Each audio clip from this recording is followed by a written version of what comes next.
4.3 당시 사람들의 두려운 기억과 생존을 위한 흔적이 남아있는 길. 제주 4.3길은 과거와 현재를 이어주는 역할을 하고 있습니다.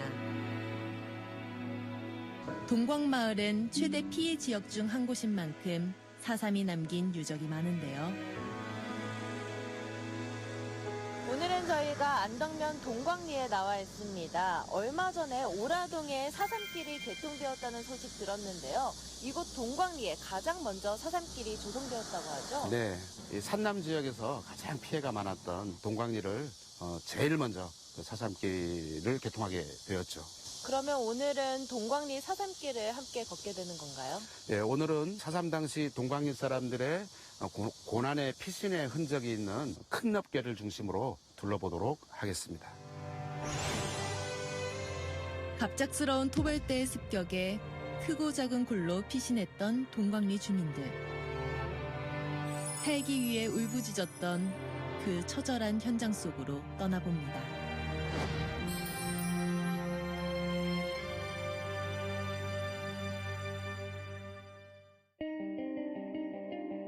안덕면의 대표적인 중산간 마을 동광리. 토벌대 초토화 작전으로 온 마을이 불타고 마는데요. 주민들은 도망치듯 삶의 터전을 떠나야 했습니다.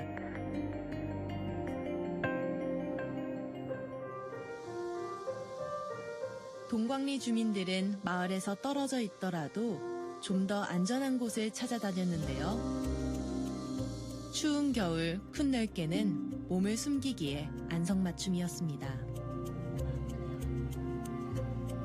여기가 바로 이제 큰 널개 입구인데요. 네. 얼핏 봐서는 사람이 들어갈 수 있나 싶을 정도로 입구가 매우 좁은데 당시 동광리 사람들은 어떻게 이곳에서 생활을 했던 건가요? 큰 넙괴. 큰 넙괴라는 자체가 크고 넓은 동굴이라는 뜻이죠. 지금 입구는 이렇게 그냥 좁게 이거 이루어져 있지만 한 5m만 들어가면은 큰 광장이 2개가 나와요. 그래서 충분히 동광인 사람들은 큰 넙괴에서 한 며칠 정도는 피신할 수 있을 것이다라는 생각으로 이제 들어간 거죠. 입구는 좁아서 발각되기 쉽지 않지만 들어가서는 생활할 수 있는 공간이 있었던 거네요. 그렇습니다. 한번 들어가 볼까요? 들어가 보죠. 목숨의 위협을 느낀 동광리 주민들이 숨어들었던 큰 널개.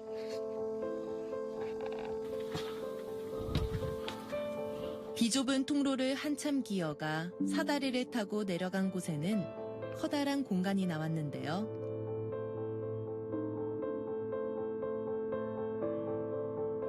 남아있는 온기와 거친 현무한 바닥이 고통의 세월을 묵묵히 증언하고 있었습니다.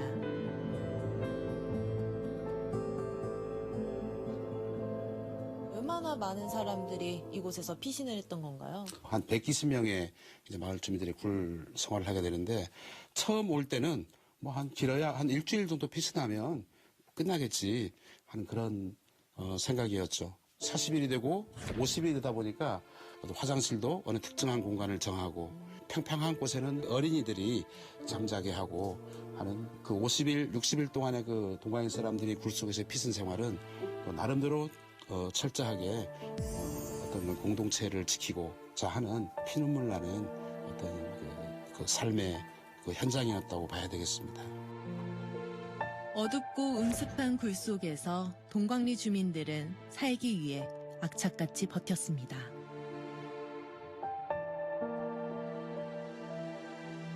(11살의) 어린 나이에 큰 널개에 숨어 죽음의 위협을 피했던 홍춘호 어르신.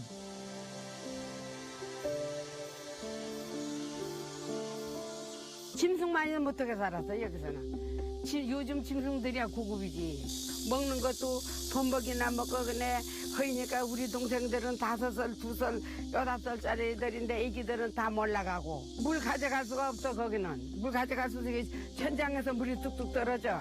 돌록에 물이 뚝뚝 떨어지면은 입 들어가는 데는 입으로도 빨아먹고 입 빠이 들어가는 데는 그 억새 그 껍데기 꼬락 누는 억새 껍데기에서 그 투멍에 있는 물도 빨아먹고 그렇게 사람 같지 안 살아서. 깜깜한 굴 속에서 살아야 했던 아이들에게 한 가지 소박한 소원이 있었습니다. 아버지 우리도 한번 하늘 한 번 보고 싶다고 밤하늘 한번강 보게 해달라고 막 하면은 지금은 나가면 죽는다. 시국 편안하거들랑 나가겠네. 그때랑 보게 하면 그때도 하늘 한 번 안 봤어요. 어두컴컴한 굴 속에서 밤하늘도 보지 못한 채 두려움에 떨며 살았던 시절. 대규모 피신처였던 큰 널개는 결국 토벌대의 집요한 추적 끝에 발각되고 말았는데요. 굴이 발각되자 주민들은 더 깊은 산으로 들어갔습니다. 하지만 그것은 죽음을 재촉하는 길이었습니다. 토벌대는 눈 덮인 한라산을 누비며 보이는 사람들을 모두 체포했는데요. 정방폭포 위에서 집단으로 총살하는 만행을 저질렀습니다. 시신이 바다로 떠내려가 그 영혼을 위로조차 할 수 없었던 유족들. 마을 한편엔 그들을 기리는 묘가 남아있습니다. 헌묘라고 하면 시신이 없는 무덤인데요. 이곳은 어떻게 조성하게 된 건가요? 저 영실 본래오름까지 피신했다가 잡혀온 동광리 사람들은 서귀포 단추공창에 갇히게 됩니다. 그 중에서도 이 동광리의 임문숙 씨 일가들이 굉장히 많이 이제 끌려가게 되는데 임씨 가족들이 그 정방폭포에서 이제 학살을 당해가지고 이제 물길 따라서 바다에 가게 되죠. 그래서 시신을 찾지 못하게 된 겁니다. 그래서 여기에 망자들의 혼을 불러다가 이제 헌묘, 시신이 없는 이제 헌묘를 만들게 된 거죠. 시신을 찾진 못하지만 무덤을 두고 싶었던 유족들의 안타까운 마음이 담긴 곳이네요. 그렇습니다. 피해가 컸던 만큼 사삼이 남긴 유적이 많은 동광리. 그날의 흔적들이 평화와 자유의 소중함을 새삼 느끼게 합니다.